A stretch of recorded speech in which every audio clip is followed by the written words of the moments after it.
चलो आ जाओ कॉमर्स वाले बच्चे लोग, अपन प्रैक्टिस करते हैं। पहला क्वेश्चन देख लो। पहला क्वेश्चन नहीं, लेकिन अपना आंसर वाला पहला क्वेश्चन, बाकी तो ऑब्जेक्टिव है। पहला question, explain the terms and concept. हर एक क्वेश्चन 2 मार्क्स का। चलो पहला क्वेश्चन देखो, explain the principle of esprit de corps, that is वो प्रिंसिपल ऑफ टीम वर्क वो वाला। चलो देखते हैं। प्रिंसिपल ऑफ टीम वर्क जुलाई 22 में आया था।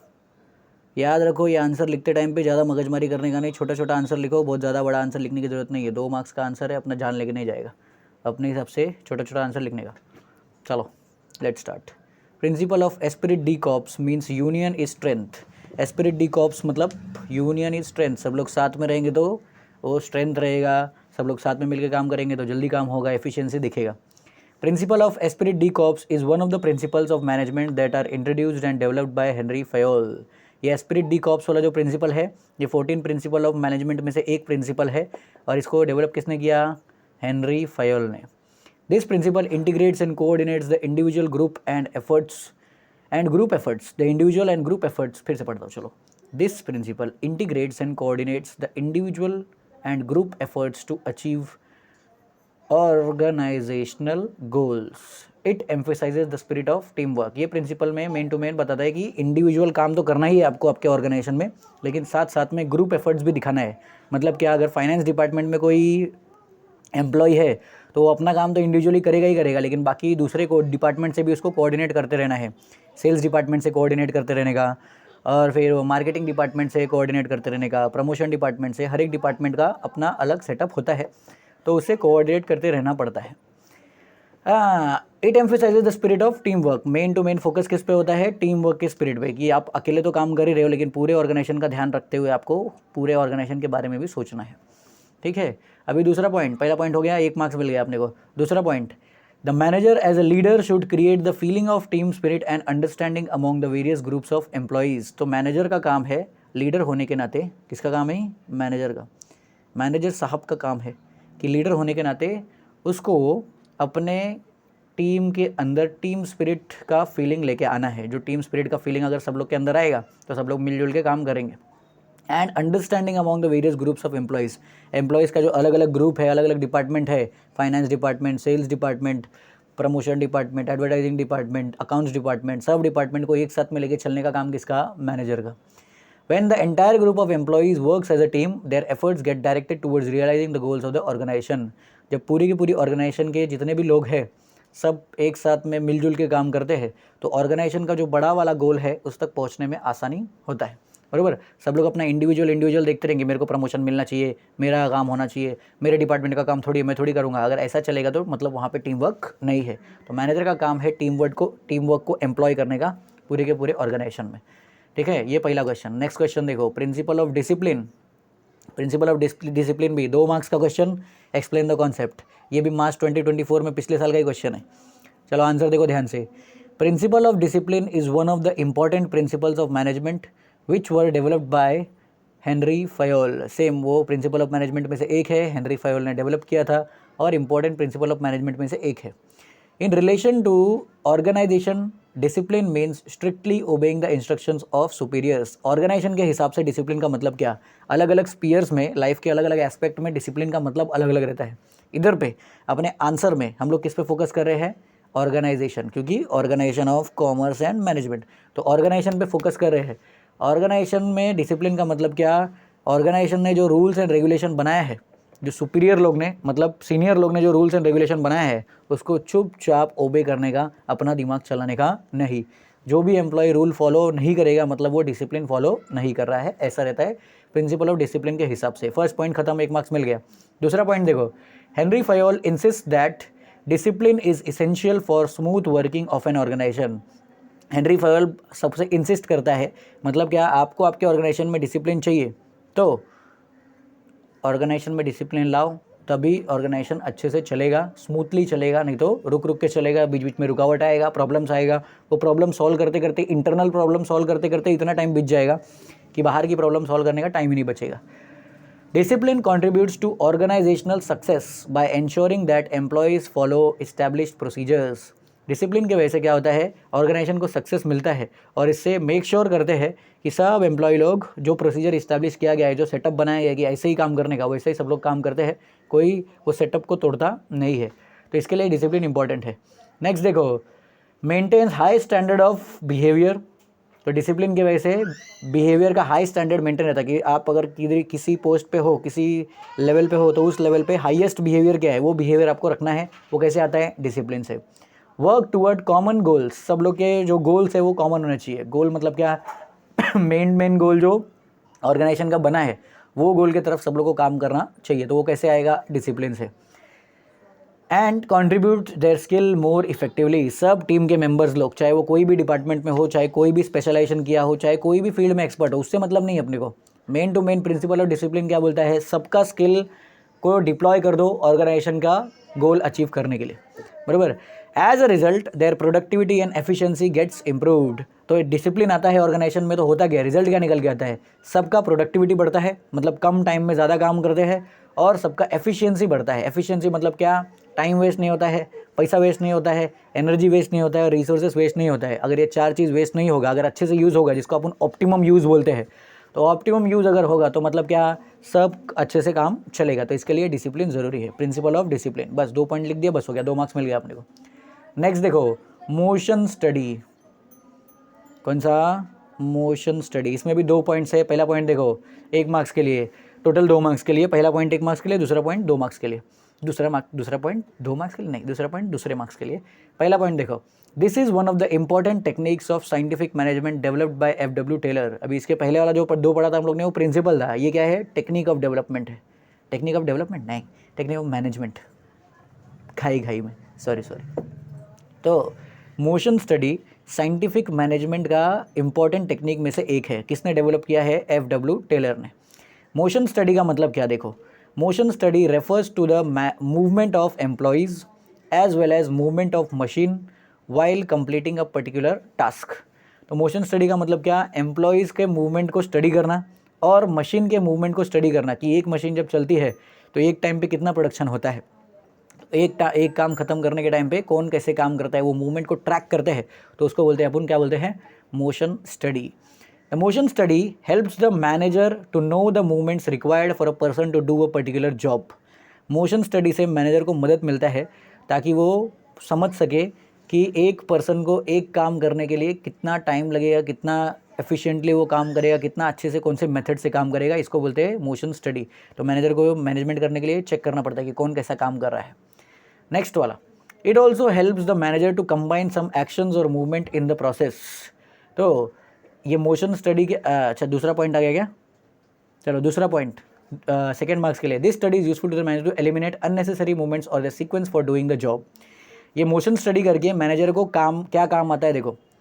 अभी जब मैनेजर मोशन स्टडी करता है तो मोशन स्टडी करने की वजह से जो भी अननेसेसरी मूवमेंट है, मतलब जो आलतू फालतू काम है, वो सब कैंसिल करने का उसको मौका मिलता है। वो देखता है कि बराबर ये 4-5 काम है, ये 4-5 काम का कुछ फ़ायदा नहीं हुआ, इसके लिए अपन क्या करेंगे, ये काम को एलिमिनेट कर देंगे या वो सीक्वेंस में से उसको हटा देंगे। समझो 5 स्टेप अगर उसने लगाया है, जैसे पहले के टाइम पे अगर आप चैनल ऑफ डिस्ट्रीब्यूशन देखो तो क्या होता था, पहला होलसेलर से डिस्ट्रीब्यूटर, डिस्ट्रीब्यूटर से नहीं सॉरी प्रोड्यूसर से डिस्ट्रीब्यूटर, डिस्ट्रीब्यूटर से होलसेलर, होलसेलर से रिटेलर, रिटेलर से कस्टमर। आज के टाइम पे वो पूरा चेन ऑफ डिस्ट्रीब्यूशन बर्बाद हो गया है, किसकी वजह से, ई कॉमर्स की वजह से। तो ई कॉमर्स वाले लोग ने बोला कि इतना ज़्यादा लोगों को पैसा देने से अच्छा और इतना टाइम वेस्ट करने से अच्छा हम लोग क्या करेंगे, सीधा सीधा डायरेक्ट कस्टमर को सेल करेंगे। तो सेम चीज़ यहाँ पे भी होता है। मोशन स्टडी करके मैनेजर समझ लेता है कि मेरे को क्या करना चाहिए और मेरे काम में से क्या क्या चीज़ों को एलिमिनेट करना चाहिए। It also helps the manager to combine some actions और मूवमेंट इन द प्रोसेस। तो इसमें ये मोशन स्टडी करके मैनेजर को और एक मदद मिलता है। क्या मदद मिलता है कि मैनेजर कुछ एक्शंस को कंबाइन कर सकता है या तो मूवमेंट्स को भी कंबाइन कर सकते हैं। जैसे पढ़ाने के टाइम पे ऐसा रहता है कि एक हम लोग जब लिखवाते हैं बोर्ड पे, तो बोर्ड पे लिखवाने के टाइम पे बहुत सारे बच्चे होते हैं, बहुत स्लोली लिखते हैं। तो उसमें हम लोग वो एक्शन को कंबाइन करके टाइम बचाने के लिए क्या बोलते हैं कि तुम लोग दोनों आपस में शेयर कर लो। आपके आजू बाजू में अगर देखो कि किसी ने लिख लिया है तो उसमें से देख के आप लिख लो, तो क्या होता है वो कंबाइन हो जाता है एक्शन, फिर टाइम बचता है।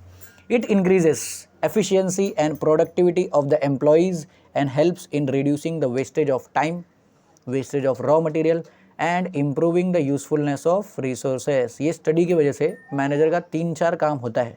सबसे पहला एफिशिएंसी बढ़ता है। एफिशिएंसी मतलब वो लोग बिना टाइम वेस्ट किए, बिना पैसा वेस्ट किए, बिना एनर्जी वेस्ट किए काम करते हैं। दूसरा प्रोडक्टिविटी बढ़ता है, मतलब कम टाइम में ज़्यादा काम निकल के आता है, प्लस टाइम का वेस्टेज कम होता है, बोला मैंने, रॉ मटेरियल का वेस्टेज कम होता है, और रिसोर्सेज का यूज़फुलनेस बढ़ता है। यूज़फुलनेस बढ़ता है इन द सेंस कि एक चीज़ अगर मेरे पास है, समझो ये इरेज़र है मेरे पास, तो ये इरेज़र का यूज़फुलनेस जितना इसको लास्ट एंड पॉइंट तक इसको घस घस के यूज़ ना कर लूँ, तब तक इसका यूज़ होता है अगर मैं मोशन स्टडी प्रॉपरली स्टडी करूँगा तो। अगर अच्छे से स्टडी नहीं करूँगा तो एक को दे दूंगा, फिर बाद में वो थोड़ा सा यूज़ करेगा, अपने पास रखे रहेगा संभाल के, और संभाल के रखने में वो रिसोर्स क्या होता है, या तो बर्बाद हो जाता है या बहुत टाइम तक रखे रहेगा। कल को उठ के फिर से किसी को इरेज़र चाहिए रहेगा तो मैं मांगूंगा, इरेज़र किसी के पास है क्या, इसको याद ही नहीं रहेगा, तो ये तो अपने पास बैग में रखा है, फिर नया इरेज़र मंगाना पड़ेगा। ऐसे ऐसे वो रिसोर्सेज का यूज़फुलनेस तो हुआ नहीं, प्लस पैसा भी वेस्ट हुआ, रॉ मटेरियल भी वेस्ट हुआ। तो ये एलिमिनेट करने के लिए, ये चीज़ ना हो, इसके लिए मैनेजर क्या करता है, मोशन स्टडी करता है। उसके बाद देखो मेंटल रेवोल्यूशन, नेक्स्ट वाला एक्सप्लेन द कॉन्सेप्ट, सितंबर 2021 के पेपर में आया था मेंटल रेवोल्यूशन। देखो the concept of mental revolution was introduced by F.W. Taylor. ये मेंटल रेवोल्यूशन का कॉन्सेप्ट भी F.W. टेलर ने शुरू किया था। F.W. टेलर ने क्या बोला कि ये प्रिंसिपल मेंटल रेवोल्यूशन का, ये साइंटिफिक मैनेजमेंट के प्रिंसिपल्स में से एक है जो बहुत ज़रूरी है। इसमें क्या होता है कि मेन फोकस होता है अटेंशन पे, और अटेंशन हमारा किस पे रहना चाहिए, change in the attitude of management and employees towards each other. मतलब क्या, एम्प्लॉयज़ और मैनेजमेंट का जो रिलेशनशिप है उसमें चेंज आना चाहिए। मैनेजमेंट और एम्प्लॉयज़ का मोस्ट कॉमन रिलेशनशिप क्या होता है, एम्प्लॉयज़ अपने आप को बहुत कम समझते हैं, मैनेजमेंट अपने आप को बहुत ज़्यादा बोलते हैं ना सुपीरियर समझते हैं, और एम्प्लॉयज़ इन्फीरियर समझते हैं। इस वजह से वो बैलेंस नहीं रहता, या फिर एक दूसरे में बोलते हैं ना वो रिलेशनशिप बिल्ड नहीं होता। इसके लिए प्रॉब्लम्स अगर एम्प्लॉयज़ के लेवल पे है तो मैनेजमेंट तक पहुंच नहीं पाता है, और मैनेजमेंट लोग ने कुछ डिसीजन लिया है तो वो एम्प्लॉय लोग उसको इंप्लीमेंट नहीं करते, तो दोनों एक दूसरे से ना कम्युनिकेट कर रहे हैं। तो इसके लिए इसमें सफ़र कौन करता है, ऑर्गेनाइजेशन, क्योंकि जो मेन गोल रहता है ऑर्गेनाइजेशन का वो अचीव नहीं हो पाता है। फिर उसके बाद अभी इसका मतलब क्या, this principle of scientific management, ये साइंटिफिक मैनेजमेंट का जो प्रिंसिपल है मेंटल रेवोल्यूशन, इसमें और भी एक चीज़ बताया गया है, देखो पढ़ता हूँ पहले। This principle of scientific management further states that both management and employ should be aware of their equal importance in the organisation. ये प्रिंसिपल साइंटिफिक मैनेजमेंट का ऐसा बोलता है कि मैनेजमेंट और एम्प्लॉयज़ दोनों को पता होना चाहिए कि दोनों भी इक्वली इंपॉर्टेंट है। किसी को, दोनों में से कोई भी ग्रुप, एम्प्लॉयज़ को भी ऐसा नहीं सोचना चाहिए कि मैं तो कल को उठ के जॉब छोड़ दूंगा तो कंपनी बंद हो जाएगी, मैनेजमेंट को भी ये नहीं सोचना चाहिए कि मैनेजमेंट, अगर मैंने मैनेजमेंट छोड़ दिया तो कंपनी बंद हो जाएगी, प्लस वाइस वर्सा एक दूसरे के बारे में भी नहीं सोचना चाहिए कि अगर ये मैनेजर चले गया तो अपना कंपनी अच्छा हो जाएगा। ऐसा नहीं, दोनों को अपना इक्वल इंपॉर्टेंस समझना चाहिए, और काम करने के टाइम पे भी साथ में काम करना चाहिए, ताकि अगर वो एम्प्लॉयज़ भी ऐसा नहीं बोलना चाहिए कि मैं तो एम्प्लॉय हूँ, मैं क्यों सोचूं मैनेजमेंट के बारे में, और मैनेजमेंट बोलेगा मैं तो मैनेजमेंट में हूँ, मैं क्यों सोचूं एम्प्लॉयज़ के बारे में, वो लोग जाए अपना काम करें। तो ये सब अगर रहेगा तो कुछ मतलब नहीं है। They should cooperate with each other, एक दूसरे के साथ में मैनेजमेंट और एम्प्लॉयज़ को कोऑपरेट करना चाहिए, और इससे ऑर्गेनाइजेशन का जो ऑब्जेक्टिव है वो अचीव होगा। बहुत बार ऐसा देखने को मिलता है, बहुत बार क्या मैक्सिमम टाइम्स ऐसा देखने को मिलता है कि जब सब लोग ऑर्गेनाइजेशन के गोल के बारे में सोचते हैं तो ऑटोमेटिक जो इंडिविजुअल गोल्स होते हैं वो कंप्लीट हो जाते हैं। तो इंडिविजुअल गोल्स के पीछे फंसने से अच्छा अपन क्या कर सकते हैं, ऑर्गेनाइजेशन के गोल्स के बारे में सोचने का, और अपने गोल्स भी ऑटोमेटिकली साइमल्टेनियसली एक साथ में चलते रहेगा और अचीव होते रहेगा। This change will help to increase productivity, profits and sense of belongingness among the employees.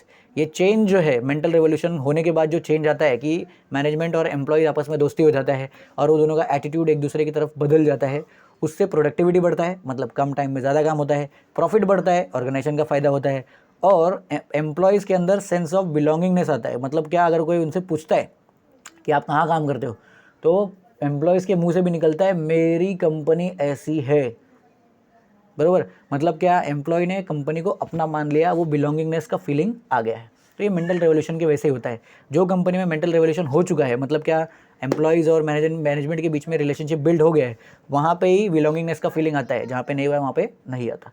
तो मैनेजर का काम है मेंटल रिवोल्यूशन करना, मैनेजमेंट का काम है ताकि दोनों के बीच में, एम्प्लॉयज़ और मैनेजमेंट के बीच में रिलेशनशिप बिल्ड हो सके। ये तो पहला चैप्टर खत्म। चलो अभी दूसरे चैप्टर का, फंक्शंस ऑफ मैनेजमेंट। अभी इसमें देखो फंक्शंस ऑफ मैनेजमेंट में से पहला वाला, define and explain the concept management. Management क्या होता है वो समझाना है अपने को। चलो आंसर देखो, इसमें भी 2 पॉइंट्स है, 2 ही पॉइंट है ना, हाँ 2 ही पॉइंट है। चलो देखो, success of every organisation depends on its effective and efficient management.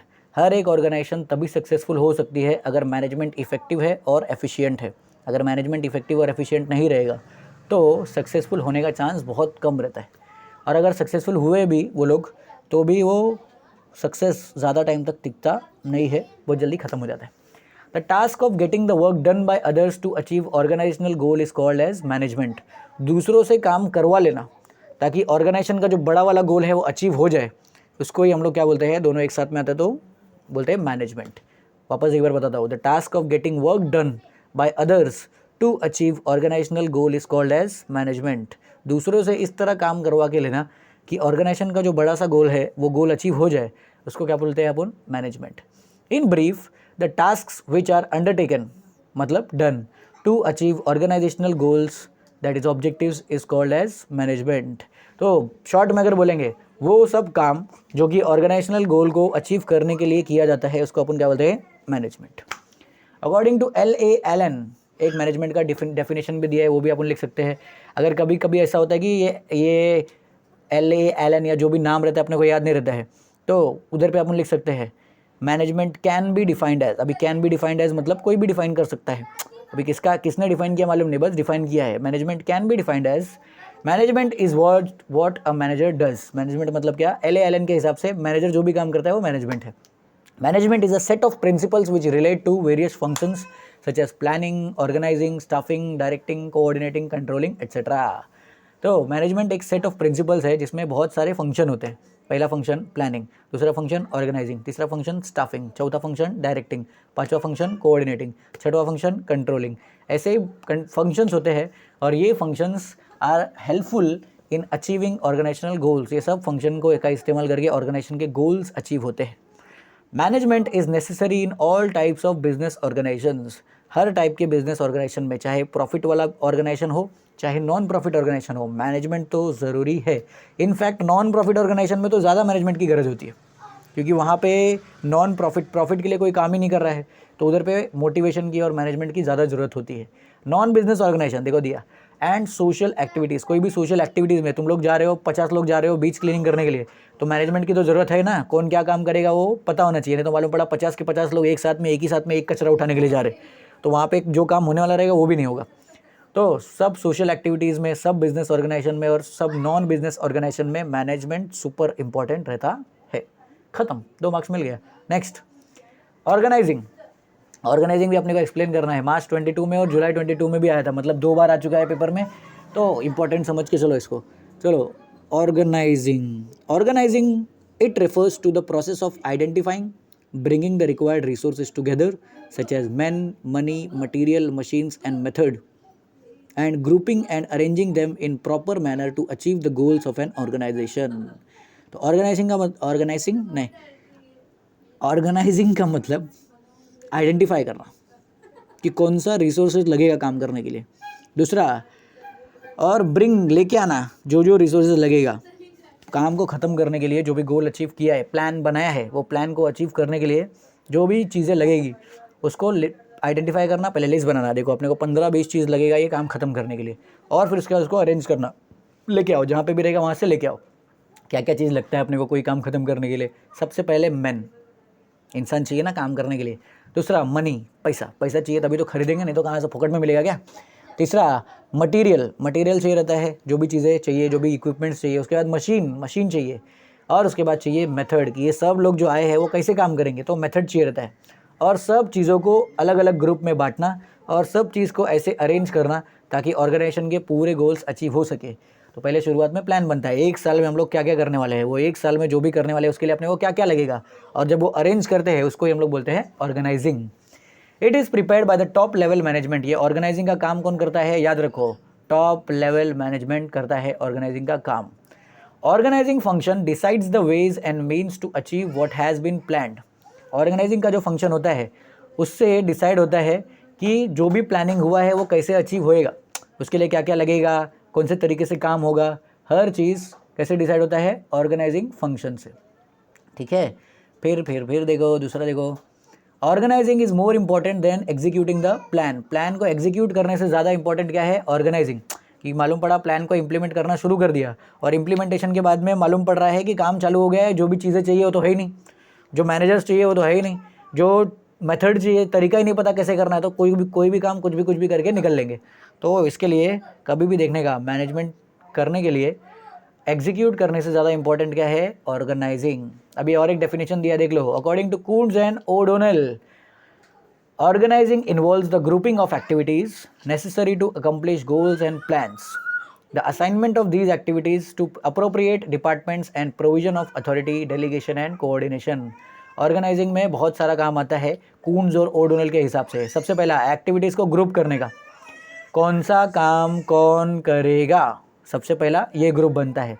दूसरा ग्रुप बनता है एक्टिविटीज़ की, जो गोल और प्लान है उसको अचीव करने के लिए अपन कौन सा एक्टिविटीज़ करेंगे वो ग्रुप में डाल देते हैं।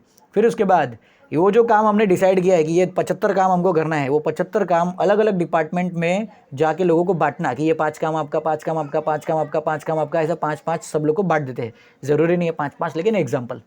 फिर उसके बाद अथॉरिटी देना, क्या देने का, अथॉरिटी। और फिर डेलीगेशन करने का, डेलीगेशन मतलब जिसको जो भी काम जो कर सकता है उसको डेलीगेशन करते हैं। और लास्ट में आता है कोऑर्डिनेशन, ये आपस में एक दूसरे से कोऑर्डिनेट करते रहो कि जिसको जो ज़रूरत है वो लेते जाओ। समझो अगर एक ही इरेज़र पूरे क्लास में है, तुम लोग पेपर देने के लिए भी बैठते हो, एक ही इरेज़र रहेगा, 5 लोग उसी इरेज़र से वही इरेज़र यूज़ कर लेते हो, उसका मतलब क्या, तुम लोग कोऑर्डिनेट कर रहे हो। जितना भी रिसोर्सेज है वो रिसोर्सेज सब लोग आपस में मिलजुल के यूज़ करते हैं, उसको बोलते हैं कोऑर्डिनेशन। ये सब बैठाने का काम किसका, याद रखो, ऑर्गेनाइजिंग का काम कौन करता है, टॉप लेवल मैनेजमेंट। ठीक है, तो वो ध्यान रखो।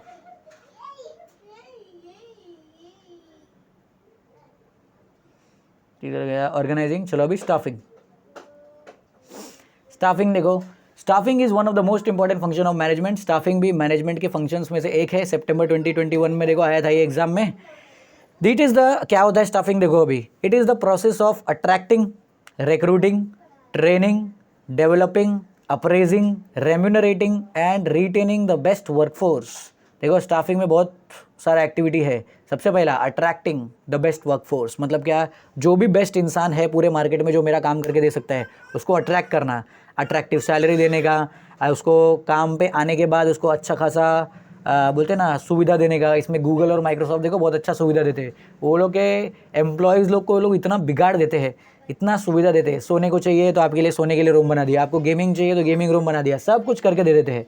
तो अट्रैक्ट करते हैं वो अच्छी खासी वर्कफोर्स को। फिर दूसरा काम है स्टाफिंग का, recruiting the best workforce. Best workforce को रिक्रूट करना, मतलब काम पे रखना, क्लोज डील साइन करना कि अगले 2 साल तक कॉन्ट्रैक्ट भाई साइन कर लेते, अगले 2 साल तक 5 साल तक आप हमारे साथ ही काम करोगे। तो बेस्ट वर्कफोर्स को रिक्रूट कर लिया। तीसरा, उसको ट्रेनिंग देने का, तो सबसे बेस्ट वर्कफोर्स को लाया, उसके बाद उसको ट्रेनिंग दिया कि हमारे यहाँ पे कैसे काम होता है। उसके बाद उसको डेवलप किया, मतलब टाइम टू टाइम क्या होगा, नया नया टेक्नोलॉजी आएगा, नई नई बातों को उसको सिखाते रहना है। तो ये बेस्ट वर्कफोर्स को और बेस्ट बनाने के लिए। नेक्स्ट काम स्टाफिंग का, अप्रेजिंग। अप्रेजिंग मतलब क्या, अभी नया नया काम आएगा तो नया नया पैसा भी आना चाहिए, तो उसको सैलरी बढ़ाना चाहिए, अप्रेजल देना चाहिए। नेक्स्ट, रेम्यूनरेटिंग, टाइम पे पैसा देना चाहिए। और लास्ट वाला रिटेनिंग, मतलब क्या, कॉन्ट्रैक्ट खत्म होने के बाद भी वो अपने साथ काम करना चाहिए अगर बेस्ट है तो ऐसा ये काम भी किस में आता है, स्टाफिंग में आता है। ठीक है, नेक्स्ट वाला, right person at the right job with the right pay is the basic principle of staffing.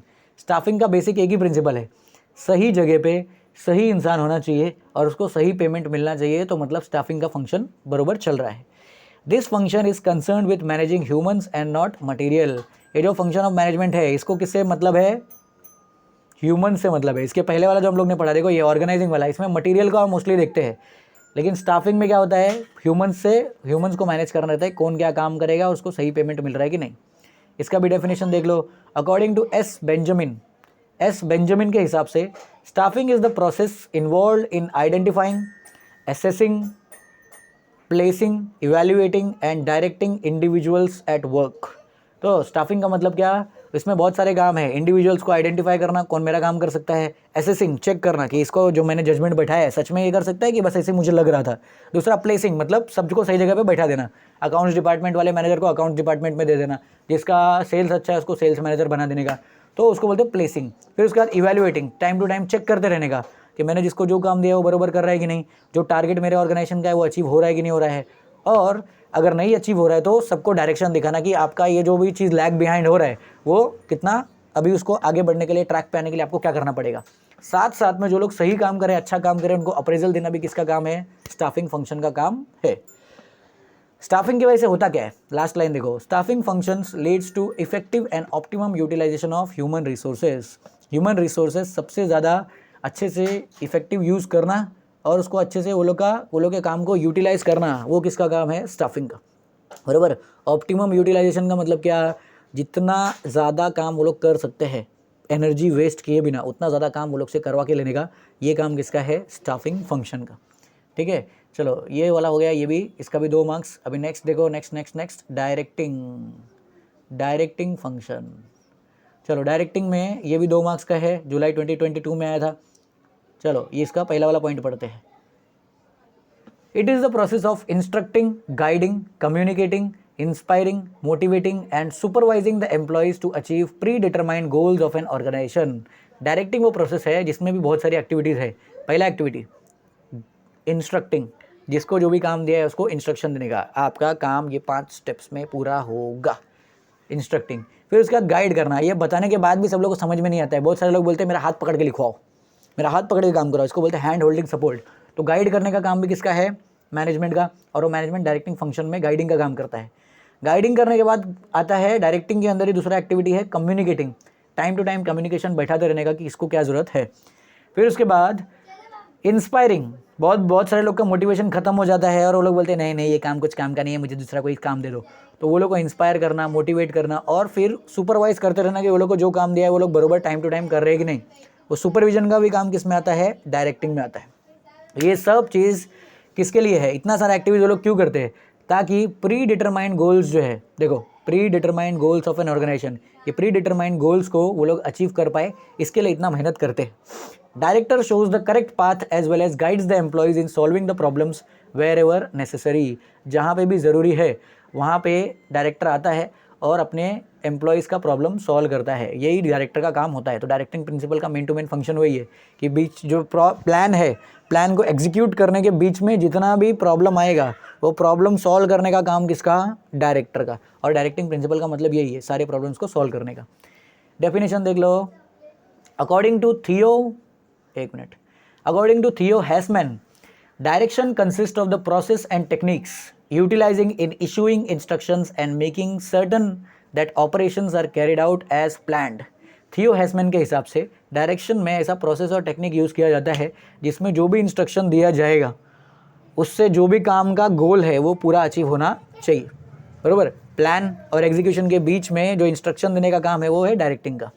The main objective of directing is to ensure, directing का मेन ऑब्जेक्टिव क्या है, मेक श्योर करना that employees at different levels accomplish their tasks in the right manner according to the plans. Main objective किसका, directing का। ये main objective वो लोग का क्या है कि जितने भी एम्प्लॉयज़ लोग हैं अलग अलग लेवल पे, अलग अलग डिपार्टमेंट में जो भी एम्प्लॉयज़ है, सब लोग अपना अपना काम ढंग से करें, ताकि जो मेन ऑब्जेक्टिव है कंपनी का, कौन सा मेन ऑब्जेक्टिव है, गोल्स को अचीव करना, वो गोल अचीव करने का प्लान एग्जीक्यूट करने के लिए डायरेक्टिव और डायरेक्टर्स, डायरेक्टर्स और डायरेक्शन का, डायरेक्टिंग का प्रिंसिपल आगे आता है। It follows organising and staffing functions. Directing और किसके बाद आता है, ऑर्गेनाइजिंग और स्टाफिंग फंक्शन के बाद में आता है। ये आपको काम आएगा अगर आप बड़ा आंसर लिख रहे हो तो, ठीक है। चलो नेक्स्ट आंसर, अभी चैप्टर 3 पे आ गया अपन। चैप्टर 3 कौन सा है, एंटरप्रेन्योरशिप डेवलपमेंट। इसमें देखो सबसे पहला स्टार्टअप्स। स्टार्टअप क्या होता है पहले वो बताना है। चलो देखते हैं, पहले मेरी शक्ल बड़ी कर लूँ। हाँ चलो, a startup is defined as an entity having its headquarter in India which was opened less than 10 years ago and has an annual turnover of less than 100 crores। India में स्टार्टअप का मतलब क्या, एक बिजनेस ऑर्गेनाइजेशन जिसका headquarter किधर है, India में है, जो कि पिछले 10 साल पहले से कम टाइम में शुरू हुआ है। मतलब क्या, 10 साल से पहले शुरू हुआ है, और उसका एनुअल टर्नओवर मतलब जो साल भर में वो लोग पैसा कमाते हैं वो 100 करोड़ से कम होना चाहिए। अगर कम रहेगा तो उसको क्या बोलेंगे, startup. It is an initiative of the government of India launched in 2016। 2016 में इंडिया ने ये स्टार्टअप इंडिया करके एक स्कीम लॉन्च किया था कि इंडिया में भी स्टार्टअप्स की शुरुआत होना चाहिए और स्टार्टअप कल्चर बिल्ड होना चाहिए। स्टार्टअप्स क्यों शुरू होता है, चलो देखते हैं। स्टार्टअप्स एम, एक मिनट मेरा शक्ल बड़ा हो जाए, हाँ। Startups aim at, second point देखो, startups startups aim at building an ecosystem which will nurture startups in the country so that sustainable economic growth and large scale employment opportunities can be generated. Startup India शुरू करने का main to main objective क्या है? ये एक ecosystem बने. Ecosystem मतलब एक सेटअप बनना चाहिए जहाँ पे सब लोग आए और स्टार्टअप शुरू करने वाले फाउंडर्स को और एम्प्लॉयज़ को ऐसा प्लेटफॉर्म मिले ताकि देश का इकोनॉमिक ग्रोथ भी होना चाहिए और साथ साथ में बहुत बड़े लेवल पे एम्प्लॉयमेंट भी मिलना चाहिए. बराबर, क्योंकि एम्प्लॉयमेंट का प्रॉब्लम तो कौन से देश में नहीं होता है. अपने देश में भी सेम टू सेम एम्प्लॉयमेंट का प्रॉब्लम है. तो जितना ज़्यादा स्टार्टअप बिल्ड होगा उतना ज़्यादा जॉब क्रिएशन होएगा. यही मेन टू मेन एम है. One of the objective of the Indian government is to make India a nation of job creators instead of job seekers.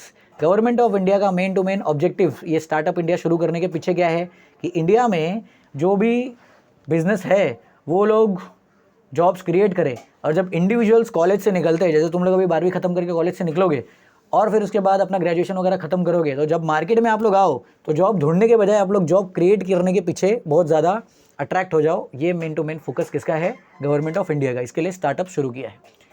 उसके बाद नेक्स्ट वाला कॉन्सेप्ट कौन सा एक्सप्लेन करना है अपने को? देख लो, इंट्राप्रेन्योर. कौन सा? इंट्राप्रेन्योर. अभी क्या होता है इंट्राप्रेन्योर? चलो देखते हैं.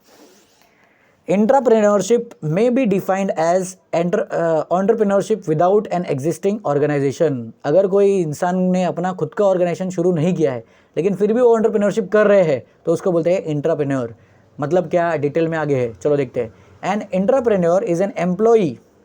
एंटरप्रेन्योर कौन होता है? एम्प्लॉई. लेकिन आम एम्प्लॉय नहीं, कुछ खास है वो एम्प्लॉय में. क्या खास है देखते हैं. An employee who has the authority and support of his company or employer to implement his own innovative and creative ideas. ऐसा एम्प्लॉई जिसके ऑर्गेनाइजेशन में उसका मैनेजर या तो उसका कंपनी या तो जिसने उसको काम पे रखा है वो बोलता है कि मेरा एम्प्लॉई है तू, टेंशन नहीं लेने का, जो चाहिए अपने हिसाब से अपना क्रिएटिव आइडियाज़ इंप्लीमेंट करो, अपने हिसाब से इनोवेशन करो. तो अगर आप एक एम्प्लॉय हो और आपको आज़ादी है आपके कंपनी में कि आप अपने हिसाब से कुछ भी इंप्लीमेंट कर सकते हो, नए आइडियाज़ लेके आ सकते हो, तो आप क्या हो? इंट्राप्रेन्योर. हिज आइडिया और प्रोडक्ट्स मे और may not earn immediate revenue for the company. तो ये जो एम्प्लॉय की हम लोग बात कर रहे हैं जो इंट्राप्रेन्योर है, इसके आइडियाज़ जो इनोवेटिव आइडियाज़ है वो ज़रूरी नहीं है कि अभी तुरंत अभी उसने आइडिया इंप्लीमेंट करना चालू किया कंपनी के लिए पैसा आना शुरू हो गया. ऐसा नहीं, वो लॉन्ग टर्म में उससे पैसा आएगा, वो भी चलेगा. लेकिन the employ keeps receiving his salary. वो अपने प्रोजेक्ट पे काम करते रहता है लेकिन उसको सैलरी मिलते रहता है और कंपनी उसके लिए पूरा इंफ्रास्ट्रक्चर बिल्ड करके देता है. अभी ये एक केस स्टडी बताता हूँ, एग्जांपल बताता हूँ, आप लोग वेरीफाई कर लेना सही है कि नहीं. मेरे हिसाब से जब भी सुंदर पिचाई गूगल के लिए काम करना शुरू किया था तभी जीमेल का एप्लीकेशन शायद उसने अपने टीम के साथ में बिल्ड किया था. और सेम चीज़ जैसा इंटरप्रेन्योर की हम लोग ने बात किया कि वो गूगल में एम्प्लॉय था और वहाँ पर उसको ये हेल्प करने के लिए नहीं, ये प्रोजेक्ट पे काम करने के लिए गूगल ने सपोर्ट किया. और आज के टाइम पे जीमेल देखो कितना बड़ा हो गया है. जो कोई भी ऐसा नहीं है जो जीमेल यूज़ नहीं करता है. हम लोग शुरुआती करते हैं गूगल अकाउंट की बनाते हैं तो कैसे बनाते हैं? जीमेल से शुरू करते हैं. तो ये एग्जांपल है किसका? एंटरप्रेन्योर का. But the employ keeps receiving the salary. लेकिन उसको सैलरी मिलते रहता है और कंपनी इंफ्रास्ट्रक्चर प्रोवाइड करता है.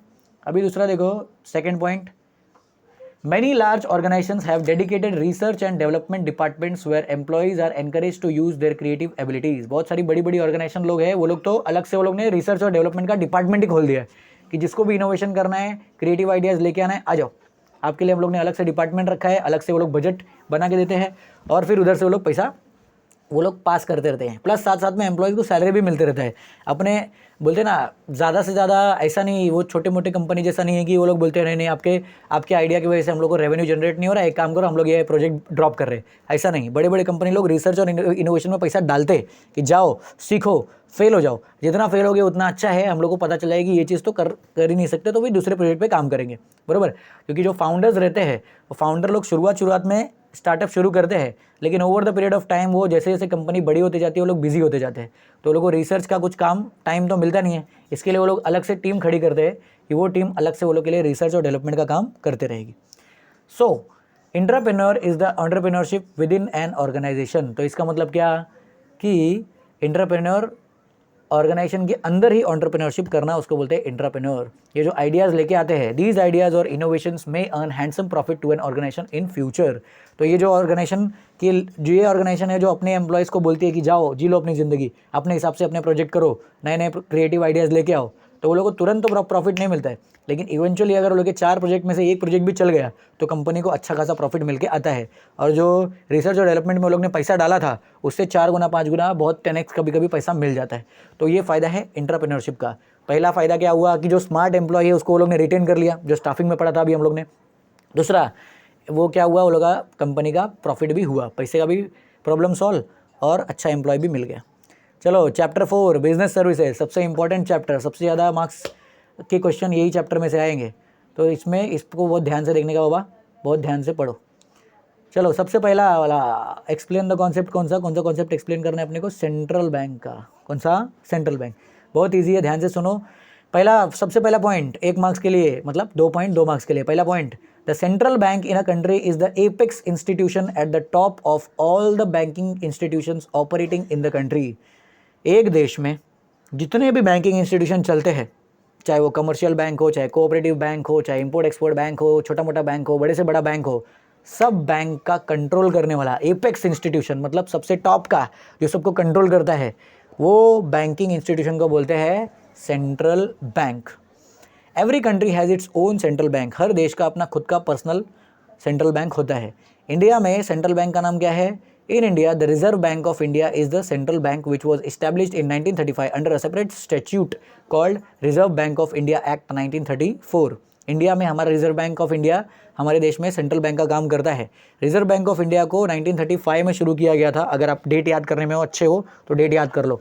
1935 में शुरू हुआ था और एक अलग से उसके लिए एक एक्ट बना था, कानून बना था, जिसका नाम था reserve bank of India act 1934। फिर उसके बाद सेंट्रल बैंक क्या काम करती है, देखो। Central bank perform certain function. Central bank के बहुत सारे काम है। क्या क्या काम है, रुको पहले मेरी शक्ल बड़ी हो जाए। हाँ, central bank perform certain functions. Point number 2 देखो, such as issuing currency notes, framing monetary policy, acting as bankers to the government and bankers bank to the all bank in the country. Central bank के बहुत सारे काम है। सबसे पहला काम वो लोग क्या करते हैं, करेंसी नोट इशू करते हैं। जितना भी नोटों की गड्डी हम लोग लेके घूमते हैं या तो चिल्लर लेके घूमते हैं, वो सब पैसा किधर से आता है, वो प्रिंट करने का काम कौन करता है? Central bank of India. और दूसरा काम क्या? मॉनेटरी पॉलिसी फ्रेम करना। पैसे का सेटअप कैसा होगा, अगले 1 साल में कितना पैसा प्रिंट होगा, कैसे पैसे को यूज़ किया जाएगा, वो मॉनेटरी पॉलिसी सेटअप करने का काम किसका? आरबीआई का। नेक्स्ट वाला, acting as bankers to the government. Government के लिए बैंकर का काम कौन करता है? Central bank of India. मतलब गवर्नमेंट के लिए बैंक का जो भी काम धाम होगा कौन देखेगा? Central bank. और उसके बाद जितने भी बैंक्स है वो लोग अपना पैसा किधर रखेंगे, वो लोग अपना सिक्योरिटी किधर देखेंगे, वो लोग अपने प्रॉब्लम्स को सॉल्व करने के लिए कहाँ जाएंगे, फाइनेंशियल प्रॉब्लम्स को सॉल्व करने के लिए किधर जाते हैं? सेंट्रल बैंक में। तो इसके लिए उसको बोलते हैं बैंकर्स बैंक। बैंकर लोग के लिए बैंक का काम कौन करता है? Central bank. बैंकर लोग के लिए बैंक का काम कौन करता है?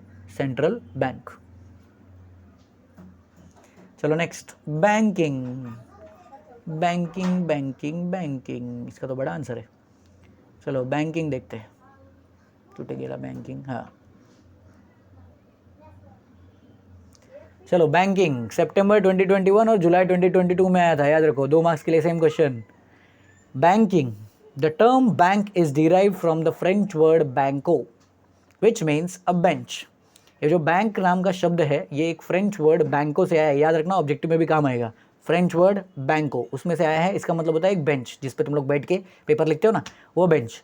N organisation which is dealing with money is called as bank. एक ऑर्गेनाइजेशन जो पैसे से डील करता है, पैसे का सब प्रॉब्लम सॉल्व करता है, पैसे का उनका काम धाम ये पैसे को मैनेज करना, उसको बोलते हैं bank.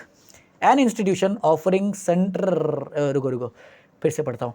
N institution offering certain financial services such as the safekeeping of money and lending money to needy people is called as bank. एक ऑर्गेनाइजेशन जो पैसे के नाम पे डील करता है। पैसे का 2 ही डील होता है, या तो दूसरे के पैसे को सेफ रखो अपने पास, या तो दूसरों को पैसा दो। मतलब क्या, अगर एक के पास एक्स्ट्रा पैसा है, वो बोलता है मेरे को अपना पैसा सेफ रखना है, कहाँ रखूँ? बैंक में रखो। दूसरा बोलता है मेरे पास एक्स्ट्रा पैसा नहीं है, मेरे को एक्स्ट्रा पैसा चाहिए, तो मेरे को लोन चाहिए, कहाँ से मिलेगा? बैंक से लेके जा। तो इधर से पैसा आता है, इधर पैसा जाता है। इसको बोलते हैं accepting deposits and lending money, बरोबर। तो ये 2 काम होता है बैंक का। अभी देखो, अकॉर्डिंग टू डेफिनेशन, फटाफट देखो दूसरा वाला point. According to the Indian banking regulation act 1949, banking company means any company which transacts the business of banking in India. Indian banking regulation act 1949 ये कानून आया था एक, इसके वजह से उसने डेफिनेशन दिया है इंडिया में बैंक का मतलब क्या, वो कंपनी जो बैंकिंग का बिजनेस करती है उसको बोलते हैं bank. The word banking has defined further as accepting for the purpose of lending or investment of deposits of money from the public repayable on demand or otherwise and withdrawable by checks, drafts, order or otherwise। तो इसका definition को लंबा भी किया है। देखो पहले शुरुआत में क्या बोला, हर वो कंपनी जो बैंक का ट्रांजेक्शन करती है उसको बैंक बोलते हैं। और बैंक का ट्रांजेक्शन मतलब क्या, एक्सेप्ट करना, दूसरे का पैसा, एक्स्ट्रा पैसा है एक्सेप्ट कर लिया, और लेंडिंग करना या इन्वेस्टमेंट करना उसके बिहाफ पे of the money from the public, लोगों से पैसा लिया और या तो इन्वेस्ट किया या तो लेंड किया। दूसरा रीपेबल ऑन डिमांड, जब ये इंसान जिसने पैसा दिया है वो बोलेगा मेरा पैसा वापस दो, ऑन डिमांड पैसा दे दिया। और अदरवाइज या तो बोलेगा 6 महीना हो गया मैंने फिक्स डिपॉजिट किया था, मेरा पैसा वापस दो, ठीक है लेके जाओ, तो ऑन डिमांड या अदरवाइज। और ये पैसा विड्रॉएबल होना चाहिए। विड्रॉएबल मतलब क्या, कस्टमर जिसने आपके पास पैसा जमा किया है वो जब चाहे पैसा विड्रॉ कर सकता है। कैसे विड्रॉ करेगा, या तो चेक से विड्रॉ कर सकता है, या तो ड्राफ्ट से विड्रॉ कर सकता है, या ऑर्डर से जिसको बोलते हैं मनी ऑर्डर से विड्रॉ कर सकता है, या तो अदरवाइज जो भी एटीएम कार्ड और यूपीआई से अभी हम लोग विड्रॉ कर सकते हैं। तो ये अलग अलग विड्रॉल सिस्टम से विड्रॉ कर सकते हैं, इसको बोलते हैं बैंकिंग का काम। बैंक एक्सेप्ट्स, ये देखो ये लाइन यहाँ से, bank accepts deposits repayable on demand by cheques और ड्राफ्ट्स एंड लेंड्स और invest the surplus money as a part of normal business. तो बैंक का 2 काम है, पहला accepts deposit repayable on demand, वो लोग पैसा ले लेते हैं और जब डिमांड होता है, जब सामने वाला कस्टमर बोलता है मेरा पैसा दे दीजिए, तो पैसा वो लोग वापस दे देते हैं। और it makes a profit by accepting deposits at lower rate of interest and lending money at a higher rate of interest. ये लोग पैसा कैसे कमाते हैं, जब पैसा एक्सेप्ट करते हैं तो सामने वाले को इंटरेस्ट देते हैं कि आपने हमारे पास पैसा रखा, अच्छी बात है, थैंक यू, आपको हम थोड़ा एक्स्ट्रा पैसा देंगे। समझो सामने वाले ने 100 रुपये डिपॉजिट किया और उसको वो लोग बोलेंगे कि हम लोग आपको 103 रुपये देंगे, मतलब उसने क्या किया, 3% इंटरेस्ट दिया। अब जो दूसरा वाला आएगा बोलेगा मेरे पास एक्स्ट्रा पैसा नहीं है, प्लीज़ मेरे को लोन दे दो, तो लोन देंगे उसको, लेकिन बोलेंगे हम लोग आपको 100 रुपये दे रहे हैं, लेकिन आप जब बैंक को पैसा वापस दोगे तो आप 107 रुपये दोगे, मतलब उससे इंटरेस्ट कितना कम आया, 7%। तो यहाँ पे दिया कितना परसेंट, 3%। यहाँ पे सामने वाले से कितना लिया, 7%। बैंक के पास अपने पास कितना बच गया, 4%। तो बैठे बैठे ये लोग ने 4% पैसा कमा लिया। ऐसे ये लोग बिजनेस करते हैं बैंक वाले लोग, ठीक है, सिंपल बिजनेस। अभी नेक्स्ट क्वेश्चन देखो, इंश्योरेंस। इंश्योरेंस का भी आंसर बड़ा है, चलो ठीक है। इंश्योरेंस, चलो, business involve various risks like accident, fire, theft, flood, cyclone etcetera. तो बिजनेस में बहुत सारे रिस्क होते हैं, जैसे एक्सीडेंट हो सकता है, फायर आग लग सकती है, चोरी हो सकता है, बाढ़ आ सकती है, साइक्लोन आ सकता है, वो कुछ भी हो सकता है। It is very difficult for a trader to bear the risk of loss. एक ट्रेडर को लॉस का रिस्क उठाना बहुत ही मुश्किल होता है, बराबर। अगर उसका लॉस हो गया तो फिर वो कौन कैसे भरेगा। सोचो किसी ने शुरुआत में बिजनेस चालू किया है और उसने पैसा डाल दिया, उसका लॉस हो गया, चोरी हो गया, आग लग गई या एक्सीडेंट हो गया, तो उसका बिजनेस में बहुत बड़ा लॉस हो जाएगा। तो क्या करें। Similarly human life is subject to various risks such as death, accident, premature death etcetera. Same to same, अभी आगे बात करेंगे उसका सोल्यूशन क्या है, लेकिन अभी और एक प्रॉब्लम देखते हैं। ऐसे ही इंसान की ज़िंदगी का भी सेम टू सेम रहता है कि इंसान का अनफॉर्चुनेटली कभी डेथ हो सकता है, एक्सीडेंट हो सकता है, प्रीमेच्योर डेथ होता है, मतलब बहुत सारे लोग की समय से पहले मृत्यु हो जाती है। तो अभी इसका सोल्यूशन क्या है, सोल्यूशन तो नहीं है लेकिन इससे बचने का एक तरीका है, the specialised agency called insurance company. तो जो लॉस होता है किसी के डेथ के वजह से, या तो किसी के एक्सीडेंट की वजह से, या तो गुड्स आग लगने की वजह से कि मेरे गोडाउन में मैंने सामान रखा था, आग लग गया तो बहुत नुकसान हो गया, ये लॉस को कम करने के लिए एक स्पेशलाइज्ड एजेंसी रहती है, उसको बोलते हैं इंश्योरेंस कंपनी। क्या बोलते हैं उसको, इंश्योरेंस कंपनी। इंश्योरेंस कंपनी आई है जो फाइनेंशियल प्रोटेक्शन देती है कि अगर आपको लॉस हो रहा है, पैसे के नाम पे जो भी लॉस हो रहा है, अनफॉर्चुनेट इवेंट्स की वजह से, आग लग गया, चोरी हो गया, एक्सीडेंट हो गया, बाढ़ आ गया, साइक्लोन आ गया, जो भी नेचुरल कैलेमिटी आ गया या मैनमेड कैलेमिटी आया, कुछ भी आया, उसके वजह से आपको प्रोटेक्ट करने के लिए, आपको कवर करने के लिए, जैसे मोबाइल फ़ोन पे अपन कवर लगाते हैं, वैसे ही सेम ये लॉस को कवर करने के लिए वो लोग बोलते हैं हम लोग आपको कवर देंगे, लेकिन बदले में आपको सामने वाले एजेंसी को पैसा देना पड़ेगा। वो पैसे को ये लोग क्या बोलते हैं, प्रीमियम। क्या बोलते हैं, प्रीमियम अमाउंट। तो इंश्योरेंस कंपनी को आपको प्रीमियम अमाउंट देना है, और अगर ऐसा कुछ अनफॉर्चुनेट इवेंट होता है, आग लग गया, चोरी हो गया, आपका गुड्स चोरी हो गया, बाढ़ आ गया, साइक्लोन आ गया, तो ऐसे केस में वो लोग आपको कॉम्पेंसेशन अमाउंट देंगे, उसको बोलते हैं क्लेम अमाउंट। क्या बोलते हैं, क्लेम अमाउंट। चलो नेक्स्ट पॉइंट देखो, पहला पॉइंट खत्म, दूसरा point, insurance is a contract between two parties. Insurance एक कॉन्ट्रैक्ट है दो पार्टीज के बीच में, और पहले पार्टी को इसमें बोलते हैं insurer.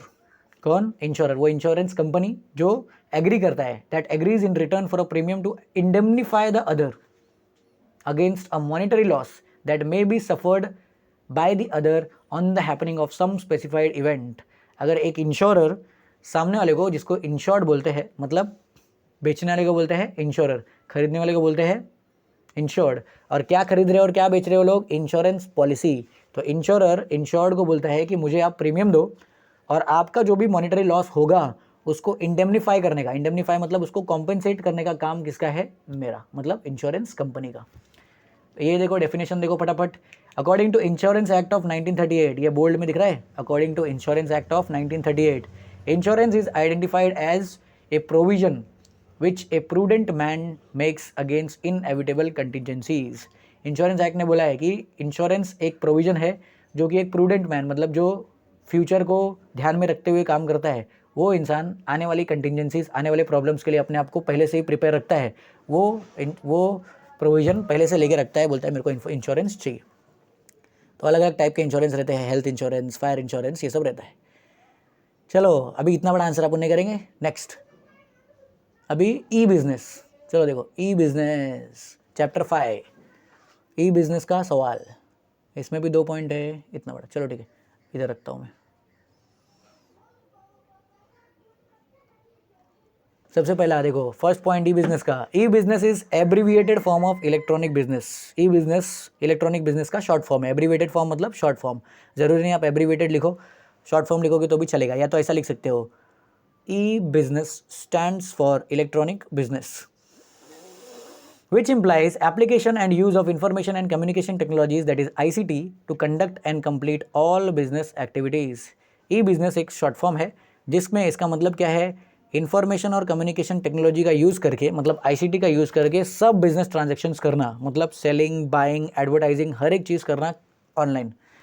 In 1997, international business machines IBM use this term. पहली बार IBM नाम की एक कंपनी है, बहुत पुरानी कंपनी है, एप्पल और IBM, ये लोग बहुत शुरुआत में जिसने कंप्यूटर बनाना शुरू किया था, ये 3 कंपनीज थी, IBM, एप्पल और माइक्रोसॉफ्ट। तो ये तीनों कंपनीज में से एक है, IBM ने डिफाइन किया था, ये ई बिजनेस वाला शब्द पहली बार यूज़ किया था। It refers to the use of web. E business का मतलब क्या है? वेब का यूज़ करना। वेब मतलब WWW, वर्ल्ड वाइड वेब को यूज़ करने का, या मतलब इंटरनेट को यूज़ करने का, इंटरनेट को यूज़ करने का, या एक्स्ट्रानेट्स को यूज़ करके आप क्या करो? अपने लोगों को अपने बिजनेस से जोड़ो, जो भी आपके कस्टमर्स हैं उनको जोड़ो, जो भी आपका बिजनेस पसंद कर सकते हैं वो लोग को अपने बिजनेस से जोड़ो, और जिसका भी पॉसिबिलिटी है कि आपके बिजनेस से रेजोनेट करेगा वो लोग को आप अपने बिजनेस के सर्कल में लेके आओ। तो इसको ही बोलते हैं ई बिजनेस या तो इलेक्ट्रॉनिक बिजनेस। पहला पॉइंट खत्म, दूसरा पॉइंट देखो, the entire process of setting up a website, helping the customers navigate through the website, offering available products, discounts to attract the prospective buyers. E-business establish more closer relationship between partners, employees, suppliers and helps companies to manage their business efficiently। तो ई business में बहुत सारे setups होते हैं। पहला चीज़ जो आपको क्या करना है, वेबसाइट बनाना पड़ेगा। दूसरा, अपने कस्टमर्स को वेबसाइट नेविगेट करने में हेल्प करना पड़ेगा, जो भी प्रोडक्ट्स है वो उनको ऑफर देना पड़ेगा और डिस्काउंट्स देना पड़ेगा, क्योंकि आपके जैसा तो हज़ारों वेबसाइट होगा, तो आपके वेबसाइट से क्यों खरीदेंगे? जैसे नॉर्मल ट्रेडिशनल बिजनेस में भी होता है कि 10 दुकान है, आपकी दुकान में क्यों आऊँ, ऑफर है सर आ जाओ, तो सेम चीज़ आपको वेबसाइट पे भी देना पड़ता है। E business establishes more closer relationship between partners, employees, suppliers and helps companies to manage their businesses efficiently. E business का प्लस पॉइंट क्या है? ई बिजनेस के वजह से एक अच्छा खासा रिलेशनशिप बनता है, पहले से जो खरीद रहा है उसके साथ में भी, जो प्रोस्पेक्टिव बायर्स है, मतलब आने वाले टाइम में जो मेरे से खरीदेगा उसके साथ में भी अच्छा खासा रिलेशनशिप बन जाता है। और ई बिजनेस के वजह से पार्टनर्स के बीच में अच्छा रिलेशनशिप बनता है, एम्प्लॉयज़ के बीच में अच्छा रिलेशनशिप बनता है, और सप्लायर्स, इसके वजह से कंपनीज़ को अपना बिजनेस अच्छे से चलाने में मदद मिलता है। This process is nothing but doing business through internet. ये प्रोसेस कुछ और नहीं लेकिन इंटरनेट के थ्रू अपना बिजनेस करने का, उसको ही बोलते हैं ई बिजनेस। अलग अलग टाइप के ई बिजनेस होते हैं, जैसे B2B business, B2C business, C2B business, C2C business, B2A business and C2A business. B2B मतलब बिजनेस टू बिजनेस, B2C मतलब बिजनेस टू कंज्यूमर, C2B मतलब कंज्यूमर टू बिजनेस, C2C मतलब कंज्यूमर टू कंज्यूमर, B2A मतलब business to administration and C2A मतलब customer to administration. शायद administration कुछ तो और होगा, पता नहीं, पर मैं अपने हिसाब से अंदाजा लगा के बता रहा हूँ। अभी एग्जाम्पल देख लो, गूगल पे, स्विगी, ओला, ईबे, ये सब है एग्जाम्पल ई बिजनेस का, बराबर। ये C2C और ये सब अगर आपको नहीं टाइप्स याद नहीं रहेगा तो नहीं लिखोगे तो भी चलेगा, वैसे भी अपना आंसर लेंदी हो गया। चलो नेक्स्ट वाला देखो, business to business, B2B। Business to business क्या होता है? Business to business is an important type of e business, एक बहुत ही इंपॉर्टेंट टाइप का ई बिजनेस होता है। ई बिजनेस में, एक मिनट, ये बड़ा आंसर है ना, छोटा आंसर है तो अपन इतना बड़ा स्क्रीन लेते हो थोड़ा, किधर गया, हाँ नहीं बहुत बड़ा है, ठीक है। फर्स्ट पॉइंट देखो, business to business is an important type of e business. The transactions under B2B include the transactions between business firm with other business firms in order to get raw materials, catering service, manpower, components of machinery, etc. business firms interact with each other। तो business to business, इसमें नाम में ही समझ गया रहेगा, एक business दूसरे business के साथ में ऑनलाइन ट्रांजैक्शन करता है, ऑनलाइन बिजनेस करता है, उसको ही बोलते हैं B2B, business to business. B2B transaction में क्या क्या आता है? सप्लाइंग एंसिलरी पार्ट्स मतलब स्पेयर पार्ट्स, उसमें कोई कोई कंपनी एक दूसरे कंपनी से स्पेयर पार्ट्स खरीदते हैं। वैल्यू एडेड सर्विसेज जैसे केटरिंग सर्विस देना, मैन पावर प्रोवाइड करना, मतलब वो सिक्योरिटी सर्विसेज या तो वॉलंटियर्स या तो इवेंट मैनेजर्स, ये सब सप्लाई करते हैं, तो ये भी किस में आता है? Business to business. The business must depend upon one other in order to survive. एक बिजनेस और दूसरा बिजनेस दोनों एक दूसरे पे डिपेंड रहते हैं, तभी साथ में सर्वाइव कर सकते हैं, नहीं तो नहीं। जैसे हम लोग ने सबसे पहले आंसर में देखो क्या पढ़ा था, principal of esprit de cops. अगर सब लोग एक साथ में नहीं रहेंगे तो बड़ा गोल अचीव नहीं कर सकते। अगर छोटा मोटा गोल अचीव करना है तो आ जाओ, तो अकेले काम करो चलेगा, लेकिन आपको बड़ा गोल अचीव करना है तो सबको साथ में लेके चलना पड़ेगा, अकेले तो कुछ नहीं कर सकते।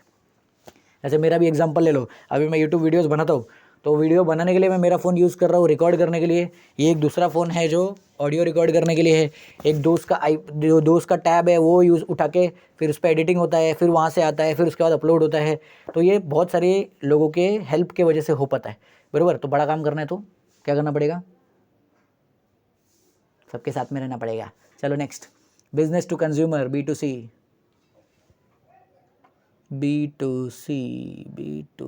चलो बिजनेस टू कंज्यूमर, जो अभी तक रुका हुआ है पूरा वीडियो देख रहा है, शाबाश, हम लोग 1 घंटे तक पूरा ध्यान से पढ़ रहे हो, वेरी गुड। चलो number 16, business to consumer. The transactions under business to consumer include transactions between business firms and consumers. Business firm और कंज्यूमर्स के बीच में जो ट्रांजेक्शन होता है उसको अपन क्या बोलते हैं? B2C transactions. जब एक कंज्यूमर आइडेंटिफाई करता है, पहचान लेता है कि ज़रूरत है अपने को, रिक्वायरमेंट है, तो वो सर्च करता है वो प्रोडक्ट या वो सर्विस जो कि उस नीड को फुलफ़िल कर सकता है। फिर उसके बाद वो वेंडर को सिलेक्ट करता है, प्राइस नेगोशिएट करता है और प्रोडक्ट या सर्विस को सिलेक्ट करता है और उसके पास प्रोडक्ट सर्विस आ जाता है। फिर वो पेमेंट करता है और जो सर्विस उसको चाहिए वो मिल जाता है। इसको बोलते हैं बिजनेस टू कंज्यूमर। बिजनेस ने कंज्यूमर को सेल कर दिया, जो ज़्यादातर सब लोग करते हैं वो वाला। उसके बाद next, the business firms use their website for different range of marketing activities. तो बिजनेस फर्म ये B2C बिजनेस को चलाने के लिए, इसको चलाने के लिए वो लोग अलग अलग चीज़ें करते हैं। सबसे पहला है अपना वेबसाइट बनाते हैं, वेबसाइट पे अलग अलग चीज़ें प्रमोट करते हैं, जैसे सेल्स प्रमोशन, प्रोडक्ट की इन्फॉर्मेशन देते हैं, रिव्यूज़ डालते हैं और प्रोडक्ट या सर्विस के डिलीवरी के बारे में डिटेल्स देते हैं। कुछ बहुत सारी वेबसाइट, बहुत सारी, अभी तो सभी डोर स्टेप डिलीवरी देते हैं, मतलब घर पे आपके सामान डिलीवर हो जाएगा। In order to get more response from the customers, customer लोग से ज़्यादा रिस्पॉन्स लेने के लिए कॉस्ट ऑफ प्रोडक्ट और सर्विस को कम रखते हैं। वो लोग कम से कम प्राइस में प्रोडक्ट सेल करते हैं, मतलब ऑफलाइन में आप खरीदने जाओ उससे कम में आपको ऑनलाइन मिल जाएगा, तो इससे फ़ायदा होता है। और ये B2C बिजनेस के एग्जांपल्स देखो, फ्लिपकार्ट, ये.com, Amazon.com, ये सब। चलो नेक्स्ट, आउटसोर्सिंग। कौन सा? आउटसोर्सिंग सुना है? चलो आउटसोर्सिंग पढ़ते हैं अपन। इसमें बहुत बड़ा आंसर दिया है बाबा। चलो अपन इतना ही करेंगे, बहुत ज़्यादा बड़े बड़े आंसर्स नहीं करेंगे, 2 मार्क्स के लिए इतना ज़्यादा मेहनत नहीं करना अपने को। चलो outsourcing is a process. Outsourcing एक प्रोसेस है of allocation of specific business process और functions related to a specialist external service provider और agency for certain monetary consideration. एक मॉनिटरी कंसिडरेशन के लिए, मॉनिटरी कंसिडरेशन मतलब पैसे के बदले में, अगर एक कंपनी के काम को बोलते हैं ना हल्का करने के लिए, ये एक कंपनी के बोझ को हल्का करने के लिए अगर दूसरी कंपनी आती है और बोलती है आपका ये काम हम लोग करके दे देंगे, तो वो लोग क्या करते हैं, आउटसोर्सिंग कर रहे हैं। मतलब क्या, पहला कंपनी है, इसको 5 काम है जो बोल रहे हैं कि बाकी कोई आगे ऐसे ही करके चले जाए यार, हम लोग के पास इतना टाइम नहीं है, ताकि हम लोग मेन कोर फंक्शंस पे फोकस कर सके। तो अगर ये 5 कंपनी अलग अलग आती है, पहला कंपनी है उसने बोला हम लोग आपको पहला काम कर देंगे, दूसरे ने बोला दूसरा काम कर देंगे, तीसरे ने बोला तीसरा काम कर देंगे, चौथे ने चौथा और पाँचवें ने पाँचों। तो 5 कंपनी लोग 5 काम ले लिए। तो ये कंपनी ने जिसको काम करवाना था, ये इसने क्या किया, बाकी 5 कंपनी से अपना काम क्या किया, आउटसोर्स कर लिया। मतलब बाहर के स्टाफ को बुला के अपना काम करवा दिया, ताकि ये लोग अपने कोर चीज़ों पे काम कर सके। कोर चीज़ें मतलब जो इसके कंपनी के लिए ज़्यादा इंपॉर्टेंट है वो। इन सच केसेस, ऐसे केसेस में कौन से काम को वो लोग आउटसोर्स करते हैं, security guards, waiter, कुक्स, sanitation workers, साफ़ सफाई करने वाले, स्कैवेंजर्स मतलब चीज़ें ढूंढने वाले, ये सब जो है कंपनी के एम्प्लॉय नहीं होते, लेकिन वो कंपनी के अंदर काम करते हैं। क्यों? क्योंकि ये काम को वो लोग ने क्या किया है, आउटसोर्स किया है दूसरे कंपनी से। मतलब वो कॉन्ट्रैक्ट बेस्ड जो वर्क रहता है, वो कॉन्ट्रैक्ट बेस्ड वर्क उसको ही बोलते हैं आउटसोर्स किया। दे directly work under the control of the service provider और कॉन्ट्रैक्टर। ये जो एम्प्लॉयज़ होते हैं, बाकी एम्प्लॉयज़ जो बाहर से आए हैं लेकिन कंपनी के अंदर काम कर रहे हैं, ये लोग किसके कंट्रोल में काम करते हैं, वो सर्विस प्रोवाइडर मतलब जो आउटसोर्सिंग वाला कंपनी है वो, या तो कॉन्ट्रैक्टर के इंस्ट्रक्शंस पे काम करते हैं। बराबर, उनको ट्रेनिंग करने का काम, उनको सैलरी देने का काम सब किसका है, कॉन्ट्रैक्टर का। कंपनी जो मेन कंपनी है उसने क्या किया, कॉन्ट्रैक्टर को पैसा दे दिया, बाकी सब वो लोग देखे, अपने से मतलब नहीं है। इसको बोलते हैं आउटसोर्सिंग। नेक्स्ट देखो, सोशल रिस्पॉन्सिबिलिटीज ऑफ बिजनेस। इसमें पहला कॉन्सेप्ट ऑफ ट्रस्टीशिप। ट्रस्टीशिप क्या होता है, चलो देख लो। मार्च 2023 में आया था ये क्वेश्चन। कौन सा चैप्टर चल रहा है अपना, 6th चैप्टर ना, 2 चैप्टर और बाकी है। चलो टेंशन मत लो। Concept of trusteeship. ट्रस्टीशिप क्या होता है? Trusteeship is a socio economic philosophy. Trusteeship एक सोशियो इकोनॉमिक फिलोसॉफी है that was propounded by Mahatma Gandhi, जो कि महात्मा गांधी ने शुरू किया था इसको, ट्रस्टीशिप वाले सेटअप को। इस प्रिंसिपल के हिसाब से, ट्रस्टीशिप के हिसाब से, एक बिजनेस ट्रस्टवर्दी तरीके से चलना चाहिए। मतलब क्या, बिजनेस के ऊपर लोगों को, कस्टमर्स को भरोसा होना चाहिए। दूसरा, लीगली चलना चाहिए। लीगली मतलब क्या, लॉ के हिसाब से कानून तोड़ के बिजनेस करने का नहीं। और तीसरा, मॉरली करेक्ट होना चाहिए। मतलब जो सही है उसको ही प्रमोट करना चाहिए, गलत चीज़ों को प्रमोट नहीं करना चाहिए। प्लस ट्रस्टीशिप का जो जिम्मेदारी है वो ये बोलता है कि एक बिजनेस को हमेशा लोगों की भलाई के बारे में सोचना चाहिए और प्रॉफिट के बारे में सेकंड नंबर पे सोचना चाहिए। पहला नंबर लोगों का भलाई, दूसरा नंबर अपना profit. Businessman are treated as trustees of societies. Businessman को हमेशा ट्रस्टीज़ की तरह ट्रीट किया जाता है, बराबर, क्योंकि वो लोग क्या करते हैं, एक हिसाब से सोसाइटी को फंड करते हैं। कैसे फंड करते हैं? बिजनेसमैन लोग जॉब क्रिएट करते हैं, जॉब क्रिएट करने वजह से एम्प्लॉयमेंट मिलता है, एम्प्लॉयमेंट की वजह से जो पैसा आता है, और पैसे की वजह से लोग अपनी लाइफ अच्छे से जी पाते हैं। तो एक हिसाब से बिजनेसमैन क्या हो गए, ट्रस्टीज हो गए। Trusteeship provides a means through which rich और wealthy people become trustees of different trust that take care और look after the welfare of the people in the society. तो इस एक्चुअल में ये बिजनेसमैन लोग अपने ट्रस्ट बनाते हैं और लोगों के लिए क्या करते हैं, लोगों की भलाई के लिए काम करते हैं। जैसे अभी वो महाकुंभ वाला इवेंट चल रहा है, तो वो टाइम पे बड़े बड़े कंपनीज़ ने अपने अपने अलग अलग सेटअप्स लगाए हैं, जहाँ पे वो लोगों को ट्रांसपोर्टेशन का फैसिलिटी फ्री में देते हैं, खाने पीने का फैसिलिटी फ्री में देते हैं, दवाई का फर्स्ट एड का फैसिलिटी फ्री में देते हैं। और कुछ कुछ कंपनी ऐसी है जो वहाँ पे काम करने वाले वर्कर्स के लिए सनस्क्रीन वगैरह दे रहे हैं। तो ये सब किस में आता है, ट्रस्टीशिप में आता है। They are a part and parcel of the society to which they belong. Business और बिजनेसमैन उसी सोसाइटी से बिलोंग करते हैं, तो उनका भी जिम्मेदारी बनता है कि वो सोसाइटी के लिए कुछ ना कुछ करना। Therefore, it is now realized that the activity which is harmful to the society is not good for the business organizations. तो इसके लिए अब सब लोग रियलाइज़ करते हैं कि समाज के लिए जो चीज़ अच्छा नहीं है वो बिजनेस के लिए भी अच्छा नहीं है, वो चीज़ नहीं करे तो ही अच्छा है। चलो नेक्स्ट वाला, business ethics. Business ethics, business ethics, business ethics, business ethics. Ethics, ethics क्या होता है? वो रूल जो हम लोग खुद के लिए बनाते हैं उसको बोलते हैं एथिक्स। मॉरल मतलब क्या, जो सही गलत का जो सेटअप सोसाइटी में बना हुआ है कि क्या सही है क्या गलत है, उसको तो बोलते हैं मॉरल्स। लेकिन एथिक्स का मतलब क्या, वो रूल्स जो हम लोग खुद के लिए बनाते हैं कि मेरे लिए ये सही है तो मैं यही करूँगा, जो गलत है वो तो नहीं करने वाला, बराबर। जैसे बहुत सारे लोगों की आदत होती है कि मुझे सुबह 5 बजे उठना है और एक मॉर्निंग रूटीन को प्रॉपर फॉलो करना है, तो वो लोग का एथिक होता है, वो एथिकली काम करते हैं। फिर उसके बाद बहुत सारे लोग होते हैं, वो लोग बोलते हैं मैं पैसा कमाऊंगा लेकिन जब मेरे बिजनेस होगा तो उससे किसी की हेल्थ खराब नहीं होगी, तो वो एथिकली काम कर रहे हैं, हेल्थ कॉन्शियस होकर काम कर रहे हैं, वो भी एथिक्स में आता है। तो business refers to a system of moral principles और रूल्स और of conduct applied to business operations और एक्टिविटीज़। बिजनेस के काम के ऊपर एक मॉरल रिस्पॉन्सिबिलिटी जो रहती है अगर हम लोग खुद से डालते हैं तो उसको बोलते हैं ethics. It is a code of conduct for regulating the activities of business towards societies and others. Society की तरफ और दूसरों की तरफ जो हमारी जिम्मेदारी है उसको पूरा करने के लिए जो हम एक कोड ऑफ कॉन्डक्ट बनाते हैं कि मैं ये 5 चीज़ें करूँगा, ये 5 चीज़ें नहीं करूँगा, तो वो डूज एंड डोंट्स का लिस्ट हम लोग बनाते हैं, कोड ऑफ कॉन्डक्ट बनाते हैं, इसको हम लोग बोलते हैं business ethics. Ethics is a branch of social science. ये जो एथिक्स है सोशल साइंस का एक ब्रांच है, सोशल साइंस में आता है। Ethics calls for the importance of fair treatment be given to the consumers, workers, suppliers, shareholders, competitors, government and community at large. Ethics का मतलब क्या है कि फेयर ट्रीटमेंट मिलना चाहिए। फेयर ट्रीटमेंट मतलब किसी के साथ में भी गलत नहीं होना चाहिए, कंज्यूमर्स के साथ में भी गलत नहीं होना चाहिए, वर्कर्स के साथ में भी गलत नहीं होना चाहिए, सप्लायर्स के साथ में भी गलत नहीं होना चाहिए, शेयर होल्डर्स के साथ में गलत नहीं होना चाहिए, कॉम्पिटिटर के साथ में भी गलत नहीं होना चाहिए जो हमारे कंपटीशन में है, गवर्नमेंट के साथ में भी गलत नहीं होना चाहिए, और हमारी कम्युनिटी में जितने भी लोग हैं जो हमसे जुड़े हुए हैं किसके साथ भी गलत नहीं होना चाहिए। तो सेकेंड पॉइंट देखो, business ethics promote the principles of honesty, sincerity, fairness, justice and business dealings. तो ये 4-5 वर्ड याद कर लो। बिजनेस एथिक्स में क्या क्या प्रिंसिपल आता है? पहला ऑनेस्टी, ईमानदारी, सिंसियरिटी, अपना काम ईमानदारी से करने का, उसमें बिल्कुल भी धांधलेबाजी नहीं। तीसरा फेयरनेस, किसी के साथ गलत नहीं होना चाहिए। चौथा जस्टिस, मतलब क्या सबको न्याय मिलना चाहिए। It protects the interest of all the constituents of the society. Business ethics society में रहने वाले सब लोग के इंटरेस्ट को प्रोटेक्ट करते हैं। It creates healthy and competitive business atmosphere. Ethics की वजह से हेल्दी कॉम्पिटिशन और हेल्दी बिजनेस एटमॉस्फेयर बनता है। मतलब क्या, ऐसा नहीं बनता कि मोनोपोली बन गया और दूसरा कोई आ ही नहीं सकता बिजनेस में। मतलब क्या, सब लोग को बिजनेस शुरू करने के लिए आज़ादी है। It induces businessman to introduce social security and welfare measures. इससे बिजनेस एथिक्स की वजह से क्या होता है, बिजनेसमैन लोग सोशल सिक्योरिटी और वेलफेयर मेजर्स को ले सकते हैं। मतलब क्या, वो लोग ज़्यादा से ज़्यादा लोगों की भलाई के लिए काम करते हैं। बाद में अपना प्रॉफिट तो अपने आप आएगा ही आएगा, वो तो फिक्स है, क्योंकि अपना मेन टू मेन हम लोग ने ऑब्जर्व किया रहेगा, मैक्सिमम बिजनेस या मैक्सिमम काम जो दूसरों के भलाई के लिए किया जाता है वो कहीं ना कहीं घूम फिर के अपने पास वापस आता ही है, प्रॉफिट अपना होता ही है। या तो मॉनेटरी प्रॉफिट होगा, या तो सोशल प्रॉफिट होगा, या तो एथिकल प्रॉफिट होगा, कैसे ना कैसे तो प्रॉफिट होता ही है। चलो नेक्स्ट देखो, कॉर्पोरेट सोशल रिस्पॉन्सिबिलिटी, जिसको अपन CSR भी बोलते हैं। क्या बोलते हैं? CSR।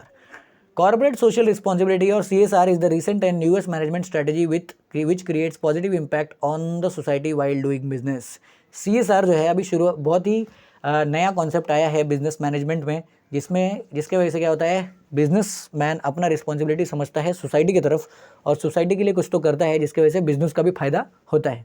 ये एक ग्लोबल कॉन्सेप्ट है, दुनिया भर में ये चलता है। It is self regulating business model which aims at contributing towards social welfare and support ethically oriented practices. CSR makes a company secretary accountable and responsible. CSR की वजह से क्या होता है, कंपनी सेक्रेटरी जो रहता है, जो कंपनी के बिहाफ पे स्टेक होल्डर से डील करता है, स्टेक होल्डर्स को मैसेज भेजता है, वो रिस्पॉन्सिबली काम कैसे करता है? CSR की वजह से, कॉर्पोरेट सोशल रिस्पॉन्सिबिलिटी। मतलब क्या, हमारे कंपनी का समाज की तरफ कुछ तो रिस्पॉन्सिबिलिटी है और हम लोग जो भी काम करते हैं वो समाज को ध्यान में रखते हुए करते हैं।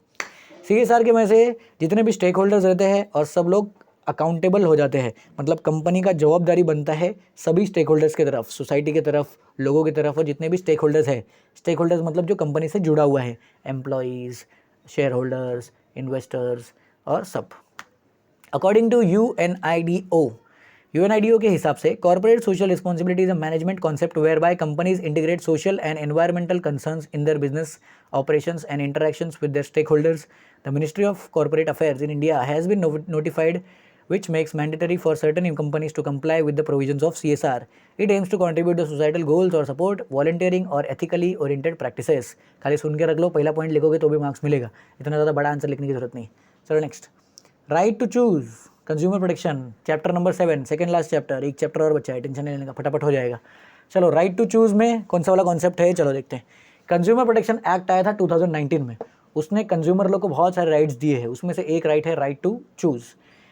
इस राइट के हिसाब से कस्टमर के पास पूरा आज़ादी है, फुल फ्रीडम है कि वो जितने भी प्रोडक्ट सामने है सब में से जो चाहे वो सिलेक्ट कर सकता है, या जो भी सर्विस चाहे उसको सिलेक्ट कर सकता है अपने लाइकिंग के हिसाब से। मतलब जो भी प्रोडक्ट या सर्विस उसको पसंद हो वो सिलेक्ट कर सकता है रिक्वायरमेंट के हिसाब से और परचेजिंग कैपेसिटी के हिसाब से। मतलब जितना उसका बजट है कस्टमर का, वो हिसाब से कस्टमर्स अपने बजट के हिसाब से क्या कर सकते हैं, चीज़ें सिलेक्ट कर सकते हैं। राइट टू चूज़ आने की वजह से सेलर जो है, बेचने वाला, वो कभी भी अपने बायर को फोर्स नहीं कर सकता कि मैं बोला ना आपको यही प्रोडक्ट खरीदना है मतलब यही प्रोडक्ट खरीदना है। तो ऐसा तो बिल्कुल भी सेलर लोग नहीं कर सकते। क्यों? क्योंकि कस्टमर बोलेगा मेरे पास राइट टू चूज़ है, मेरे पास सिलेक्ट करने का अधिकार है, आप मुझे फोर्स नहीं कर सकते कि क्या सिलेक्ट करना है क्या नहीं। ठीक है, ये राइट का एम है कि मोनोपोली खत्म होना चाहिए। मोनोपोली मतलब क्या? जब एक ही सेलर पूरे मार्केट को कंट्रोल करता है और अपने हिसाब से प्राइस मैनिपुलेट करता है। मतलब क्या? एक पहले वाला कस्टमर आया उसको 10 रुपये में बेच दिया, दूसरा वाला कस्टमर आया उसको 100 रुपये में बेच दिया, तीसरा आया उसको 8 रुपये में दे दिया। तो इसको बोलते हैं मोनोपोली। वो अपने हिसाब से प्राइसेस को चेंज कर रहा है। मोनोपोली खत्म करने के लिए राइट टू चूज़ दिया गया है। और फिर this right is related to concept of free economy. तो फ्री इकोनॉमी लाने के लिए ये राइट टू चूज़ दिया गया है। कस्टमर को जो चॉइसेस मिलता है उसमें क्या आता है, अलग अलग गुड्स में वो लोग सिलेक्ट कर सकते हैं, अलग अलग सर्विसेज में सिलेक्ट कर सकते हैं, और जिस भी फील्ड में वो लोग जाए वहाँ पे बहुत सारे ऑप्शंस अवेलेबल है। ये ध्यान में रखते हुए हर एक कस्टमर को पहले 4-5 जगह चीज़ों को कंपेयर करना चाहिए, और जहाँ भी उसको बेस्ट प्राइस और बेस्ट गुड्स या सर्विसेज मिले उसको सिलेक्ट करना चाहिए। हर एक टाइप के फील्ड में ये अप्लाई होता है। कोई भी टाइप का बिजनेस हो, टेलीकम्युनिकेशन बिजनेस हो, ट्रैवल बिजनेस हो, टूरिज्म बिजनेस हो, बैंकिंग बिजनेस हो, इलेक्ट्रॉनिक्स बिजनेस हो, फास्ट मूविंग कंज्यूमर गुड हो, कुछ भी हो, सब में ये एप्लीकेबल है।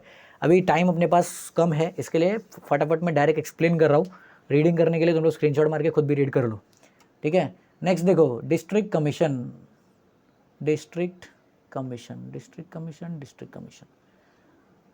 यही साइड, अच्छा चलो। डिस्ट्रिक्ट कमीशन है एक कंज्यूमर डिस्प्यूट रिड्रेसल कमीशन जो कि डिस्ट्रिक्ट लेवल पे होता है। स्टेट गवर्नमेंट का काम है कि हर जिला में, हर डिस्ट्रिक्ट में वो लोग क्या करें, एक एक डिस्ट्रिक्ट कमीशन बनाए, ताकि अगर किसी इंसान का 1 करोड़ रुपए से कम का लॉस हुआ है, या उसको कंप्लेंट फाइल करना है कि मेरा कंप्लेंट है कि मेरा 1 करोड़ रुपए से कम का लॉस हुआ, या मेरा पैसा फंस गया, या किसी ने मेरे साथ मैल प्रैक्टिस किया, अनफेयर ट्रेड प्रैक्टिस किया, तो कंप्लेंट सुनने के लिए कौन बैठा है, किधर जाएगा वो इंसान? स्टेट गवर्नमेंट ने शुरू किया हुआ डिस्ट्रिक्ट कमीशन के पास जाएगा। याद रहना चाहिए अपने को कि डिस्ट्रिक्ट कमीशन में 1 करोड़ से ज़्यादा का कंप्लेंट कभी भी फाइल नहीं होता है। मैक्सिमम 1 करोड़ तक का ही कंप्लेंट फाइल होता है। Each district commission shall consist of the president who is sitting और रिटायर्ड एज अ डिस्ट्रिक्ट जज and its member should not be less than 35 years of as.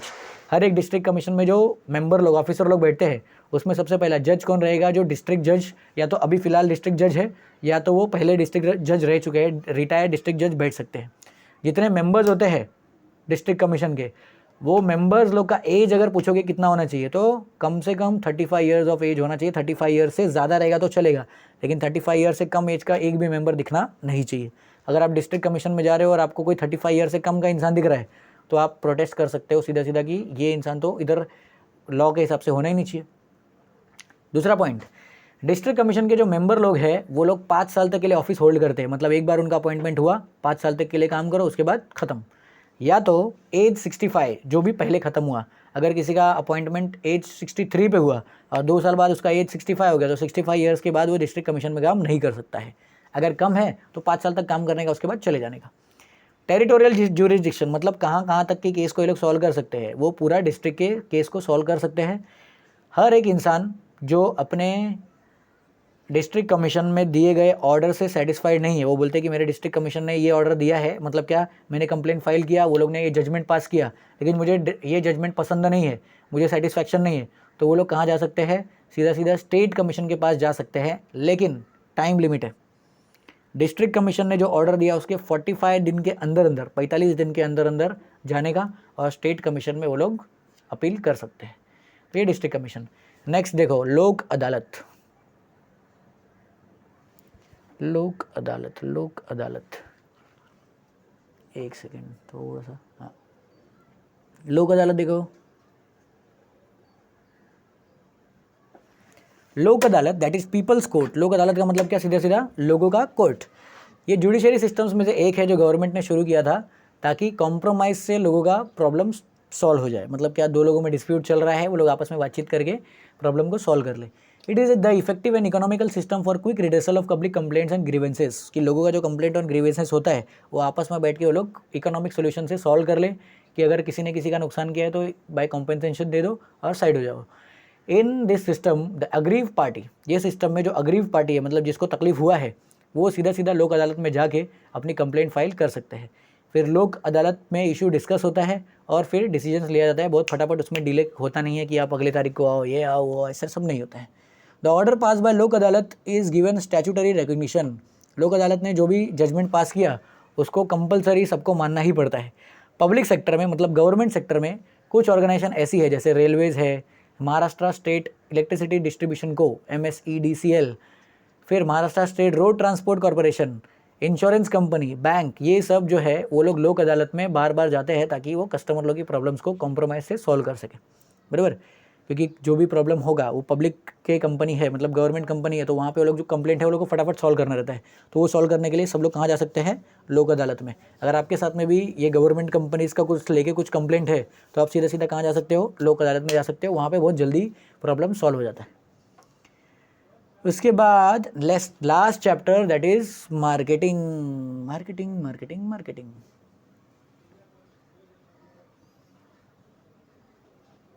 Marketing वाला last chapter, explain the concept. पहला कौन था? Marketing है, तो सबसे पहले मार्केट। मार्केट क्या होता है? The word market has originated from the Latin word mercatus which means to trade. एक लैटिन भाषा का शब्द है मार्केटस, उसका मतलब है ट्रेड करना। ट्रेड करना मतलब क्या है? चीज़ें खरीदने का और चीज़ें बेचने का।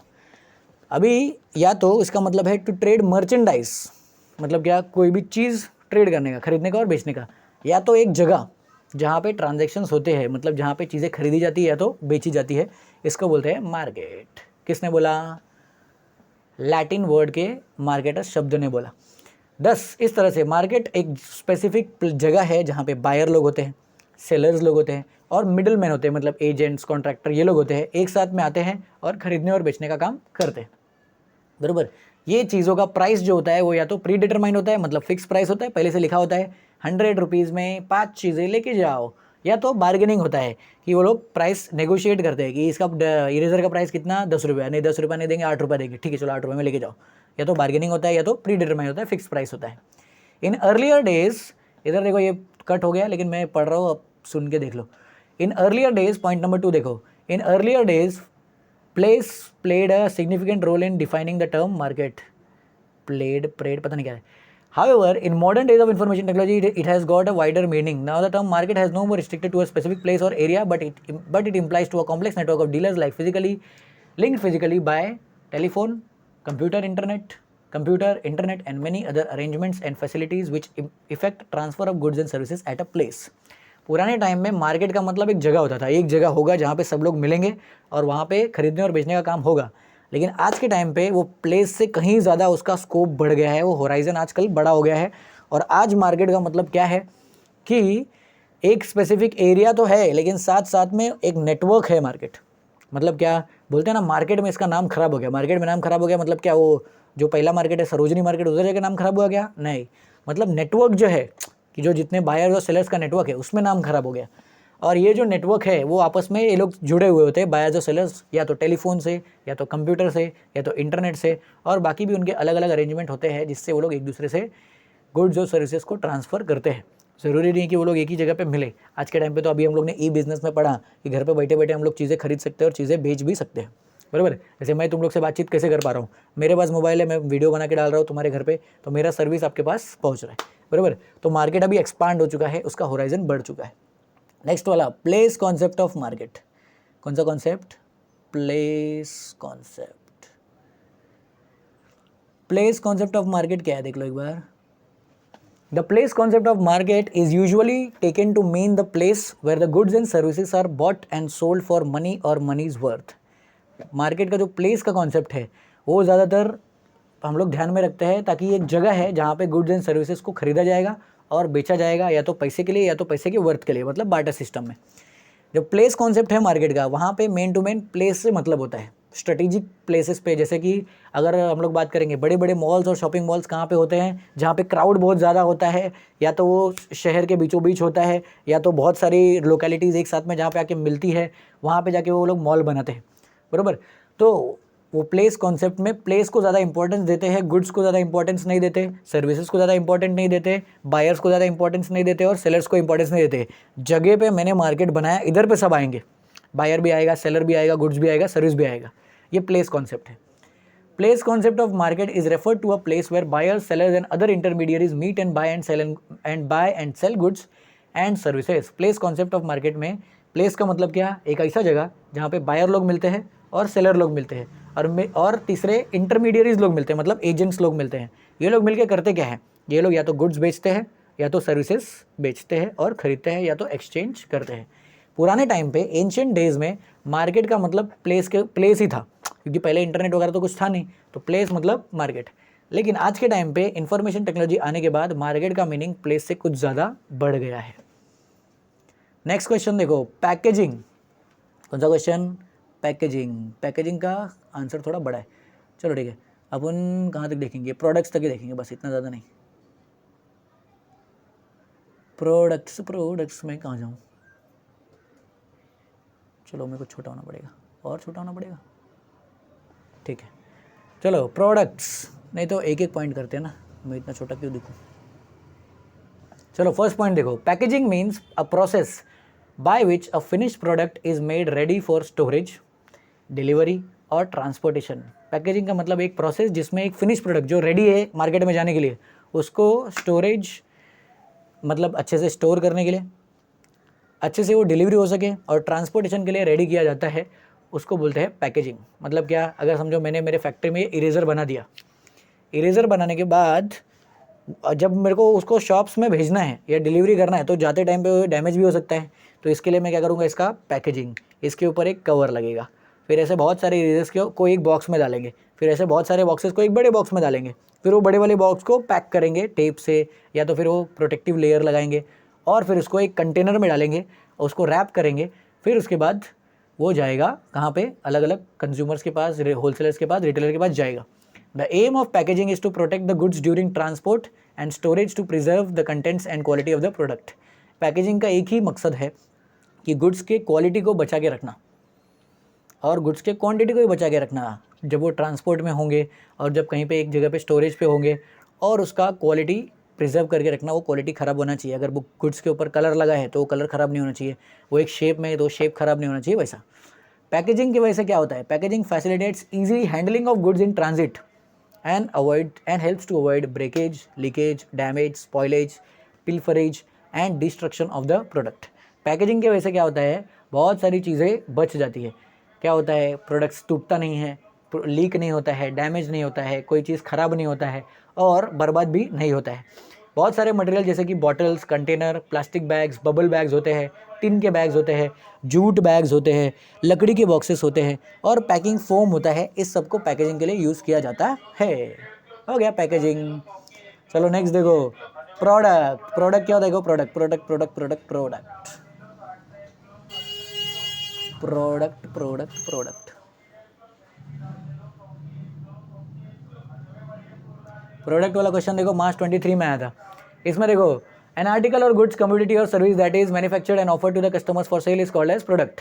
कोई भी एक सामान या गुड्स या कमोडिटी या सर्विस जो कि मैन्युफैक्चर किया गया है, बनाया गया है और कस्टमर लोग को ऑफर किया जाता है कि ये बिकने के लिए रेडी है, प्लीज़ आप आके इसको खरीद लो, उसको बोलते हैं प्रोडक्ट, चाहे गुड्स हो चाहे सर्विस हो।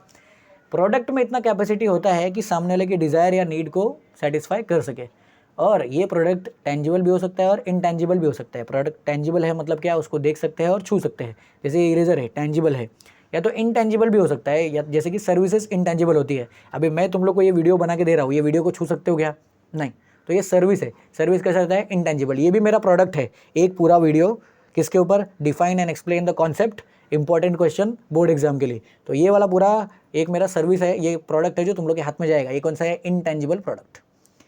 Product can be in the form of goods और सर्विसेज। प्रोडक्ट गुड भी हो सकता है और सर्विसेज भी हो सकता है। एग्जाम्पल देखो, एग्जाम्पल तो तुम लोग अपने आप दे दोगे, by undertaking extensive market research, तो बस हो गया, एग्जाम्पल दे दिया, बात खत्म हो गया। नेक्स्ट देखो, मार्केटिंग मिक्स। मार्केटिंग मिक्स में क्या क्या आता है, मार्केटिंग मिक्स।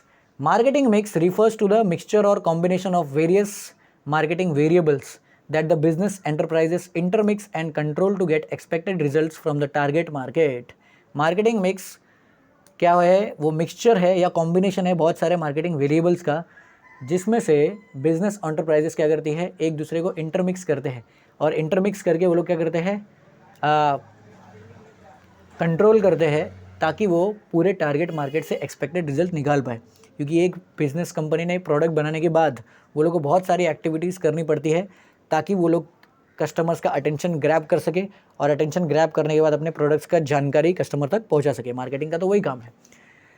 तो इसके लिए वो लोग मार्केटिंग मिक्स का इस्तेमाल करते हैं।